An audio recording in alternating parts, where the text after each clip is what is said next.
తక్కురు మంతిని మీ వాళ్ళు ఎక్కడ వేరు రామగుండం అన్ని కవర్ అయినా ఇంకేమన్నా మిస్ అయిందా ధర్మపురి పెద్దపల్లి ఇక ఎత్తిన వాళ్ళు మళ్ళీ ఎత్తి నన్ను ఆగం చేస్తారు కానీ కూర్చోరు ఇక రైట్ అర్థమైంది నాకు కథ అర్థమైపోయింది కానీ హాల్ ఎంతమంది ఉన్నారో నిజంగా కరీంనగర్లో పెద్ద హాల్ లేకపోవడం ఎందుకు కమలాకర్ అన్న గిద్ద పెద్ద మనిషి ఉన్నాను కరీంనగర్లో పెద్ద హాల్ లేదంటున్నా అన్న పేరు పేరున మీ అందరికి నమస్కారం పేరు పేరున మీ అందరికీ స్వాగతం ఈరోజు కేవలం నిజంగా అనుకున్నది ఏంటంటే మొన్న అసెంబ్లీలో కమలాకర్ అన్న అన్నాడు అన్న ఏ పని మొదలుపెట్టినా కరీంనగర్కి వెళ్ళి మొదలు పెడితే సూపర్ హిట్ అవుతుంది మన ఉమ్మడి కరీంనగర్ జిల్లాకి వెళ్ళి మొదలు పెడదాం కార్యకర్తల సమావేశాలు ముఖ్య నాయకుల సమావేశాలు అనుకున్నాం అయితే నేను అడిగిన మరి అన్న మరి నియోజకవర్గానికి ఎంతమంది అంటావన్నా ఎంత ఉంటుందన్నా 100-150 మంది వస్తే మంచుకుంటే సాలు ముఖ్యులు అన్నాడు నిజంగా పిలిచింది 100-150-200 మందినే కానీ ఇవాళ ఇక్కడ హాల్కి వస్తే దగ్గర వేలాది మంది దాటుకొని లోపలికి వచ్చే పరిస్థితి వచ్చిందంటే మరి మన పార్టీ ఎంత బలంగా ఉన్నదో ఉమ్మడి కరీంనగర్ జిల్లాలో దాన్ని బట్టే చెప్పొచ్చు ముందుగా మరి మీ అందరికీ తెలుసు నేను ప్రత్యేకంగా చెప్పాల్సిన అవసరం లేదు పెద్దలు కేసీఆర్ గారికి కరీంనగర్ అంటే సెంటిమెంట్ కరీంనగర్ నుంచి ఏ పని ప్రారంభించినా ఖచ్చితంగా సూపర్ హిట్ అవుతుంది ఖచ్చితంగా విజయవంతమవుతుందనే ఒక విశ్వాసం కేసీఆర్ గారికి ఉన్నది కాబట్టి పార్టీ పెట్టిన తర్వాత మొట్టమొదటి బహిరంగ సభ సింహగర్జన మే 17, 2001 నాడు ఎస్ఆర్ఆర్ కాలేజ్ మైదానంలో పెట్టి ఆ రోజు మొత్తం తెలంగాణ ఉద్యమానికి ఊపిరి పోసిన గడ్డ ఇదే కరీంనగర్ గడ్డ అనే మాట నేను మీకు గుర్తు చేస్తా ఉన్నాను తర్వాత ఎక్కడున్నది తెలంగాణ లేనే లేదు రాజశేఖర్ రెడ్డి గారి ప్రభుత్వం వచ్చిన తర్వాత ఆయన సంక్షేమ బాటలో తెలంగాణ వాదం కొట్టుకపోయింది అని చెప్పి ఆనాటి అప్పటి పిసిసి అధ్యక్షుడు పిచ్చి ప్రేలాపనలు చేస్తే దానికి స్పందిస్తూ కేసీఆర్ గారు తన కరీంనగర్ పార్లమెంట్ సభ్యత్వానికి రాజీనామా చేసి మీ దగ్గరికి వస్తే మీ బిడ్డను 2 లక్షల ఓట్లతో గెలిపించి మొత్తం దేశానికి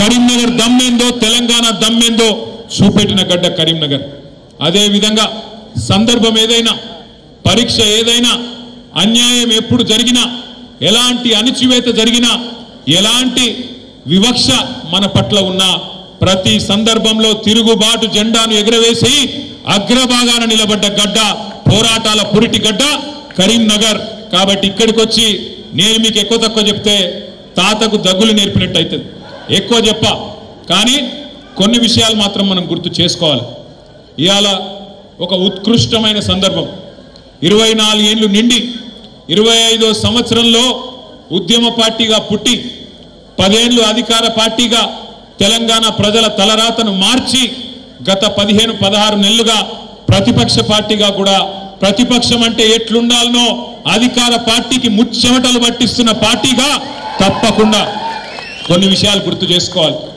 మన పార్టీ నిజంగా ఒక ప్రత్యేకమైన పార్టీ ఎందుకంటారా ఈ దేశంలో ఎన్నో రాజకీయ పార్టీలు పుట్టినాయి ఎన్నో మాయమైపోయినాయి కానీ మన పార్టీ పుట్టుకనే ప్రత్యేకం మన పార్టీ పుట్టింది ఒకే ఒక్క లక్ష్యంతో ఆనాడు తెలంగాణ రాష్ట్ర ఆవిర్భావం తెలంగాణ రాష్ట్ర ఏర్పాటు లక్ష్యంగా 25 ఏళ్ల కిందట పెద్దలు కేసీఆర్ గారి నాయకత్వంలో జయశంకర్ గారు లాంటి ఎంతో మంది మహానుభావుల ఆశీర్వాదంతో ఆనాడు పురుడు పోసుకున్నది 2001 ఏప్రిల్ మాసంలో టిఆర్ఎస్ పార్టీ ఒకే ఒక్క లక్ష్యం కేసీఆర్ గారు ఆనాడు చెప్పినారు గొంగలి పురుగునైనా ముద్దాడుతా కుష్టు రోగునైనా కౌగిలించుకుంటా తెలంగాణ కోసం ఆర్ఎస్ఎస్ నుంచి మొదలు పెడితే ఆర్ఎస్యు దాకా రాష్ట్రీయ స్వయం సేవక్ సంఘ్ నుంచి మొదలు పెడితే రాడికల్ స్టూడెంట్ యూనియన్ దాకా లెఫ్ట్ నుంచి రైట్ దాకా అందరినీ కలుపుకపోతా మీరు చేయాల్సిందల్లా ఒకటే తెలంగాణ రాష్ట్ర సమితికి ఓట్లు వేయండి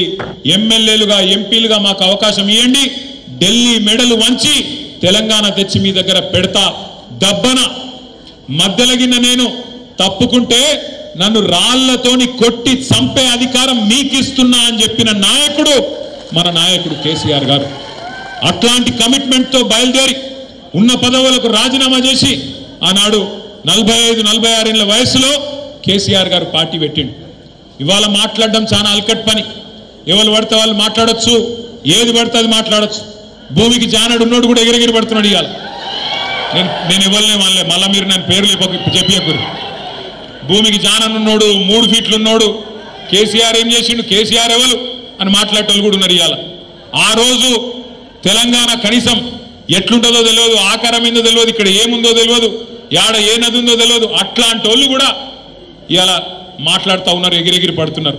అప్పుడప్పుడు కాలం మనది కాదైనప్పుడు, కాలం మనది కానప్పుడు వానపాములు కూడా నాగుపాములు లెక్క బుసగొడుతుంటే చూడాలి. అప్పుడప్పుడు గ్రామ సింహాలు కూడా సింహాల లెక్క గర్జిస్తుంటే మన కర్మ చూడాలి. గ్రామసింహం అంటే ఎరికేనా మీకు? ఏంటిది? మీరు కరెక్ట్గా డిసైడ్ చేసుకోరు భయ్. కుక్కనా నక్కనా ఏదో డిసైడ్ చేసుకోరు మీరు. మొన్న అసెంబ్లీలోనేమో మీరు హరీష్ అన్న నక్క కథ అయిపోయింది, విన్నారా? ఇన్లే. నేను చెప్తా ఇక మళ్ళీ ఒక్కసారి ఆ కథ విన్నారా? నేను ఒక్కసారి చెప్తాను, వినోళ్ళ కోసం చెప్తా. వెనకటికి ఒక నక్కు ఉండేనట, ముసలి నక్క. ముక్కుకుంటా మూలుక్కుంటా అటు ఇటు తిరుగుతుండట. యాడేమన్నా తిండి దొరుకుతుందా, యాడేమన్నా కొద్దిగా పీక్క తిందామా అని చెప్పి ఇక్కడక్కడ చక్కర్లు కొట్టుకుంటూ తిరుగుతుండేనట. అయితే ఒక రోజు ఏమైంది, ఆ నక్క అటు మా సిరిసిల్ల పొంటికెళ్ళి నడుచుకుంటూ పోతుందట. పొంగ మా దగ్గర బాగా మా గూడూరు ప్రవీణ్ అని ఇక్కడనే ఉన్నాడు, ఎక్కడనో ఇగో అక్కడ మా దగ్గర పద్మశాలి సోదరులు బాగుంటారు. మా వాళ్ళు ఏం చేస్తారంటే ముందు బట్ట నేస్తారు, ఆ తర్వాత డైయింగ్ చేస్తారు. అటెనక దాన్ని మళ్ళీ ఎండబెట్టి మొత్తం మంచిగా సాఫ్ సఫాయి చేసి ఆఖరికి మొత్తానికి మార్కెట్లో అమ్ముతారు. అయితే ఒక దగ్గర మొత్తం డైయింగ్ చేసేటప్పుడు ఒక పెద్ద బాండీలా నీలం రంగు పోసిపెట్టిరట. ఆయనకి నక్క పోకుండా జారెన్ల పడ్డది. పడి లేచి చూసుకునే వరకు మొత్తం నీలం రంగు అంటింది. ఆడికెళ్ళి ఉరికింది, అట్లా జంగల్ పంట పోయింది. పోయే వరకు జంగల్లో ఉన్న మిగతా జంతువులన్నీ పరిశాన్ అయినాయట. ఇదేమో కొత్తగా ఉంది, ఏదో నీలం రంగు విచిత్రంగా ఉందని చెప్పి భయపడడం మొదలుపెట్టినాయంట.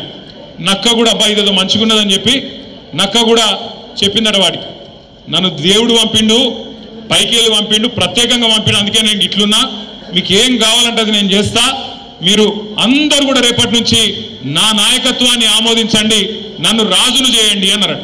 అంటే వీళ్ళందరూ కూడా కరెక్టే, పాపం దేవుడు పంపిండు కదా అని చెప్పి ఆ నక్కను తీసుకుపోయి సింహాసనం మీద కూర్చోబెట్టిరు. ఇక నక్క సంవత్సరం అయిపోయింది, 15 నెలలు అయిపోయింది,